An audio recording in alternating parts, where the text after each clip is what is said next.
Hello students, good morning. आज मैं आपको प्रॉपर्टीज ऑफ डिटर्मिनेंट्स की एक्सरसाइज कराने चल रहे हैं। Properties of determinants. If any row and any column of the determinant is zero then the determinant should be equal to zero. यानी कोई भी डिटर्मिनेंट्स में कोई भी एक रो क्या हो, जीरो हो। Property one,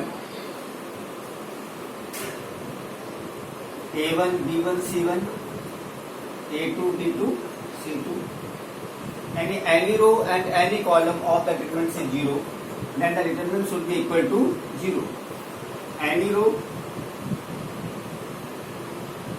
or column of the determinant is zero. Now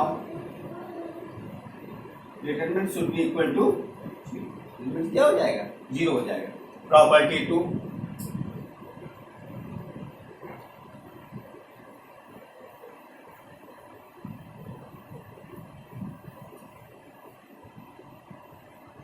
property to,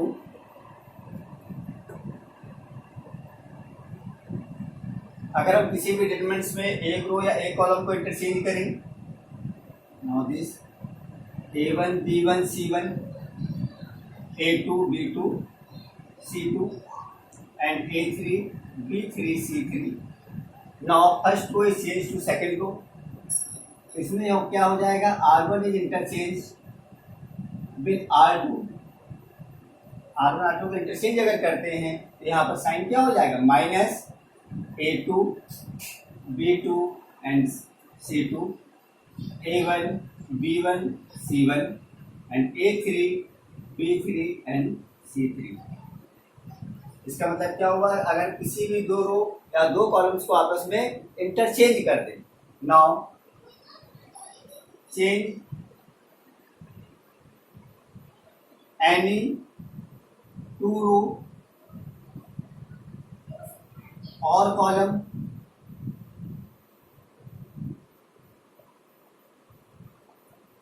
new determinant is taken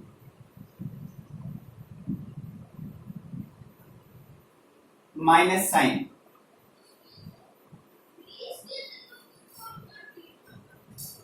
outside the determinants। क्या हो जाएगा, यानी किसी भी दो रो या कॉलम्स को आपस में इंटरचेंज करेंगे तो डिटरमिनेंट्स में माइनस साइन लगा देंगे, चाहे किसी भी दो कॉलम्स को या किसी भी दो रो को।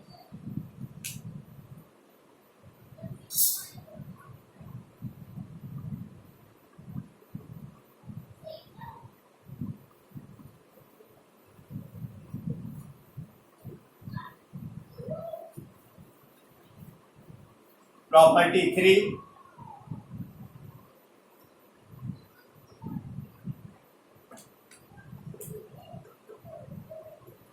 अगर हम किसी भी डिटरमिनेंट से रो और कॉलम को इंटरचेंज कर दें, A1 B1 C1 A2 B2 C2 and A3 B3 C3, रो को किसमें चेंज कर दे रहे हैं, कॉलम में। पूरे डिटरमिनेंट्स को रो कॉलम को चेंज कर दे रहे हैं। यहाँ पर क्या हो जाएगा, A1 B1 C1 A2 B2 C2 A3 B3 C3।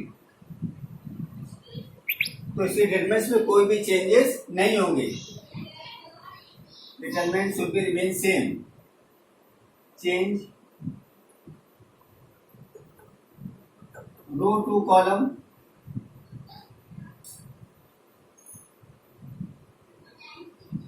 Determinant should be same.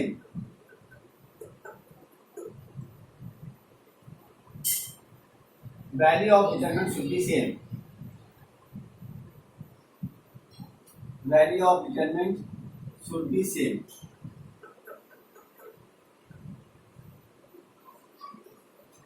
यानी हम किसी भी डिटरमिनेंट्स में रो को कॉलम में अगर इंटरचेंज कर दें, वैल्यू क्या रहेगी, सेम रहेगी। जो आंसर इसका आएगा वही आंसर इसका भी आएगा।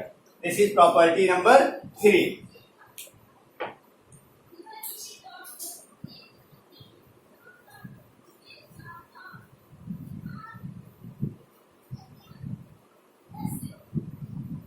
Property 4,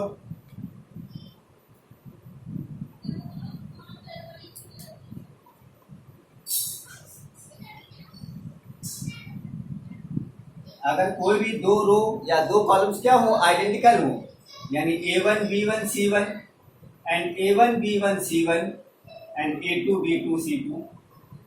Now two rows are identical, therefore determinant should be equal to 0. Any two row or column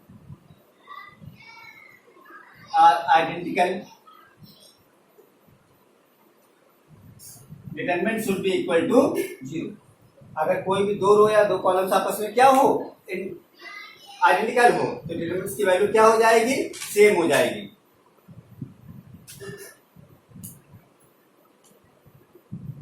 property number 5,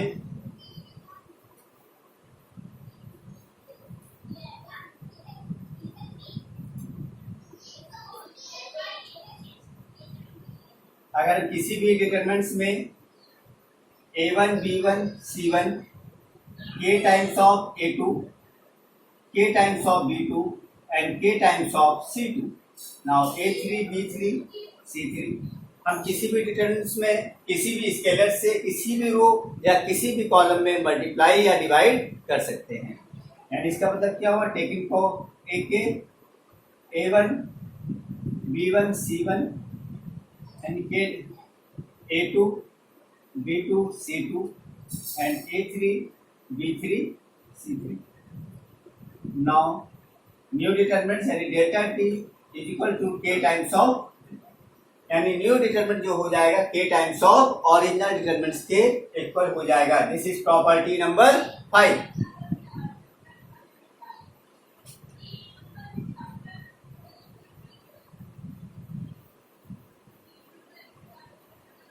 property number 6,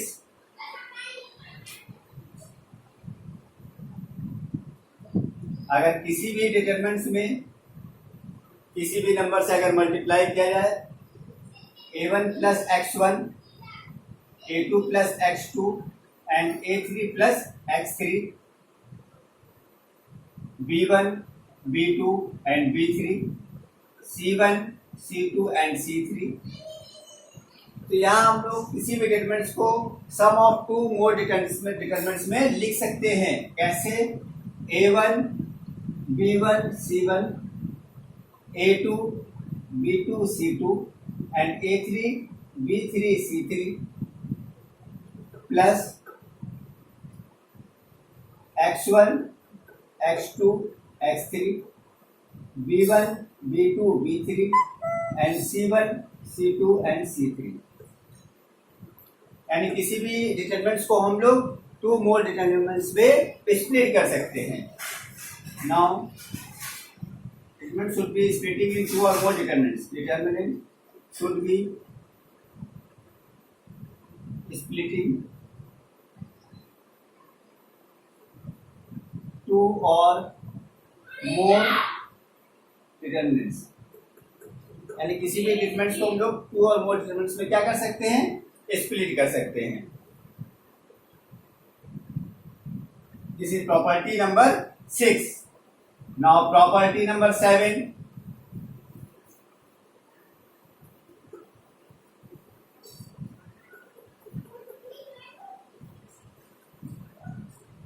property number 7, product of two determinants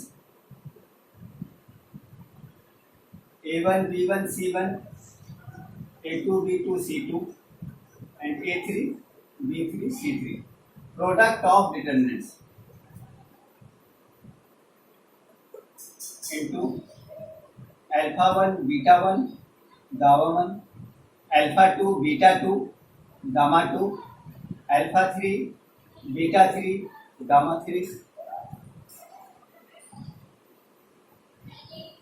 इसको मल्टीप्लाई कैसे करेंगे, this row into this row and this row into this row and this row into this row. कैसे multiply होगा, A1 alpha 1 plus B1 beta 1 plus C1 gamma 1. Okay, first row में इसको इससे करेंगे, इसको इससे एंड इसको इससे। अब इसके बाद इसी तरह से इसको इससे करेंगे, A1 alpha 2 plus B1 beta 2 plus C1 gamma 2। फिर क्या हो जाएगा, A1 alpha 3 plus B1 beta 3 plus C1 gamma 3। Okay,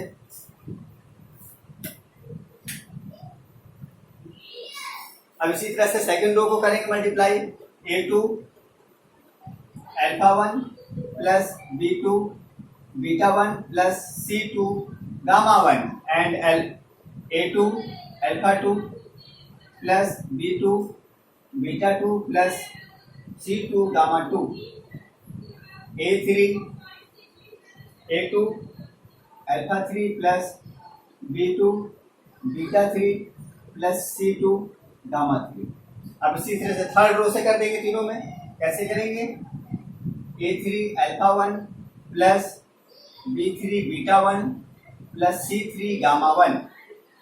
A3 alpha 2 plus B3 beta 2 plus C3 gamma 2। A3 alpha 3 plus B3 beta 3 plus C3 gamma 3। Now this is the product of two determinants। दो determinants हम लोग किस तरह से multiply करेंगे, first row को पहले first से, फिर फर्स्ट को सेकंड से, फिर फर्स्ट को थर्ड से, सेकंड को फर्स्ट से, सेकंड को सेकंड से, फिर सेकंड को थर्ड से, फिर थर्ड वाली रो को फर्स्ट से, थर्ड वाली रो को सेकंड से और फिर थर्ड वाली रो को थर्ड से मल्टीप्लाई करेंगे। ये आ जाएगा determinants of product of two determinants. Property number 8, एक और प्रॉपर्टी आपको बताते हैं।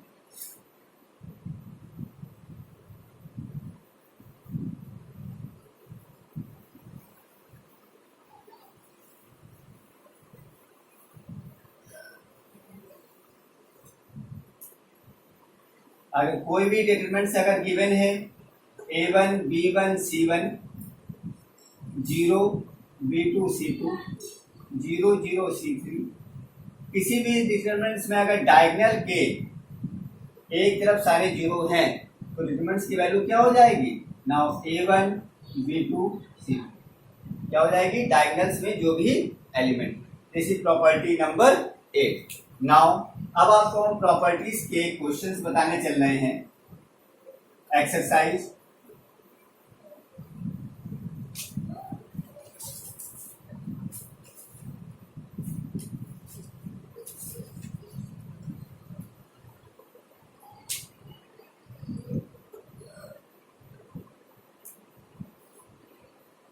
important questions।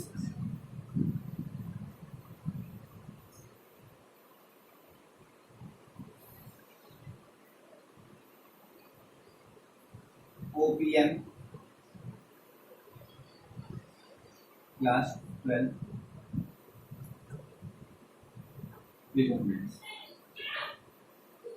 यानी ओपी मतलब की एक्सरसाइज ये हमारे पास थर्ड 3D है, एक्सरसाइज 3D। जैसे प्रॉपर्टीज क्वेश्चंस दे रखे हैं, थर्ड क्वेश्चन नंबर थर्ड का फर्स्ट पार्ट वो डिटरमिनेंट से गिवन है 0 P minus Q P minus R Q minus P 0 Q minus R R minus P R minus Q and 0। ये given है। अगर यहाँ पर इसको कैसे करेंगे हम लोग इस डिटरमिनेंट्स को, अगर कोई भी दो यहाँ पर क्या लेना है हमको प्रूव करके, प्रूव करना है 0 by using properties determinant should be equal to 0। यहाँ इसको इंटरचेंज कर देते हैं, पहले फर्स्ट रो को चेंज कर देते हैं, किसको, ये फर्स्ट कॉलम कर लेते हैं, C1 is replaced by C1 minus C2 and C2 is replaced by C2 minus C3, C2 is replaced by C2 minus C3। This minus this यानी Q minus P, this minus this Q minus P, this minus this यानी minus R plus Q यानी Q minus P, यानी C1 minus C2 यानी first column को second column से minus कर दिया। इसी तरह से सेकंड कॉलम को थर्ड कॉलम से माइनस करिए, this minus P plus R यानी R minus Q, this R minus Q and this R minus Q. इसी तरह से ये कांस्टेंट रहेगी, एक को हम लोग कांस्टेंट रख लेंगे, उसमें से दो को सॉल्व कर लेंगे। ये आ गया P minus R, Q minus R and zero. ये कॉमन आ जाएगा। कॉमन कैसे आ जाएगा? ये टेकिंग कॉमन,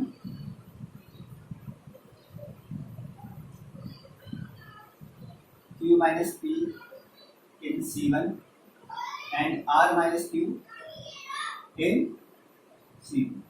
यानी C1 में से क्या करते हैं, P माइनस पी को कॉमन ले लेते हैं और C2 में से R माइनस क्यू को कॉमन ले लेते हैं। यहाँ क्या हो जाएगा डिटरमिनेंट,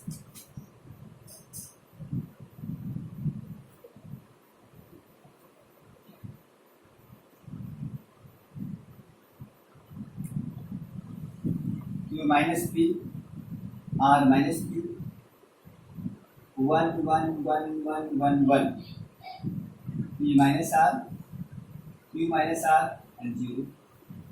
ठीक है, तो हमने आपको प्रॉपर्टी में भी बताया है क्या कि कोई भी दो रोज या दो कॉलम्स क्या हो जाएं आइडेंटिकल। कौन सी? C1 and C2 are identical, C1 and C2 are identical, therefore determinant equal to difference की वैल्यू क्या हो जाएगी? 0, क्योंकि यहाँ पर C1 और C2 क्या हो गया है? सेम हो गया है। थर्ड का क्वेश्चन नंबर 5 बात देखिए आप, ओपी मल्होत्रा की बुक का ये question number third exercise 3D का थर्ड का 5th पार्ट है। कैसे करेंगे?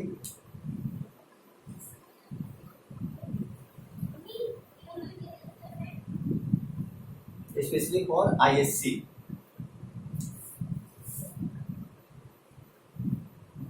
x plus lambda x plus lambda x और x प्लस लैम्डा। यहाँ पर हम लोग कैसे कर सकते हैं?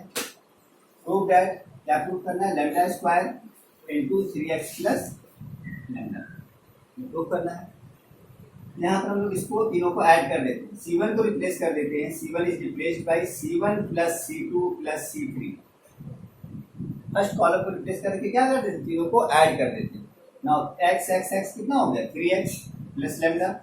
Now this is 3x plus lambda and 3x plus lambda.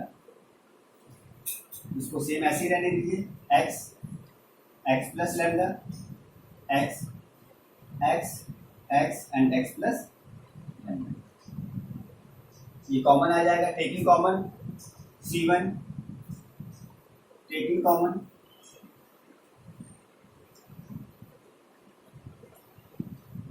x plus lambda in C1, यानी C1 में से 3x प्लस लैम्डा को कॉमन ले लेते हैं। यहाँ पर क्या हो जाएगा?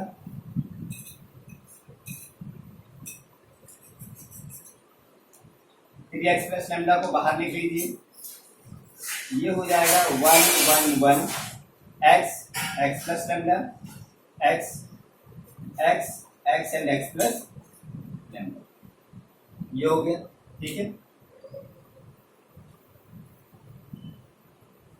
अब यहाँ पर क्या करते हैं? R2 को रिप्लेस कर देते हैं, R2 माइनस R1 और R3 को रिप्लेस कर देते हैं, R3 minus R1। Replaced by R2 is replaced by R2 minus R1 and R3 is replaced by R3 minus R1 and 3x plus lambda 1 x this minus this 0, this minus this lambda and this minus this 0.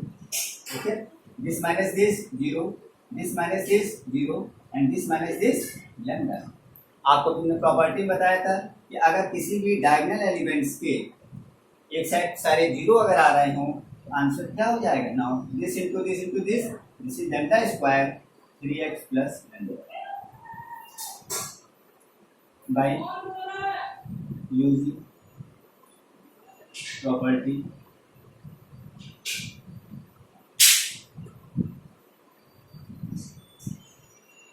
Zero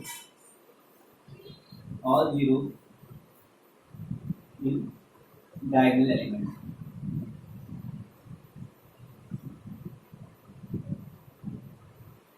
diagonal element okay.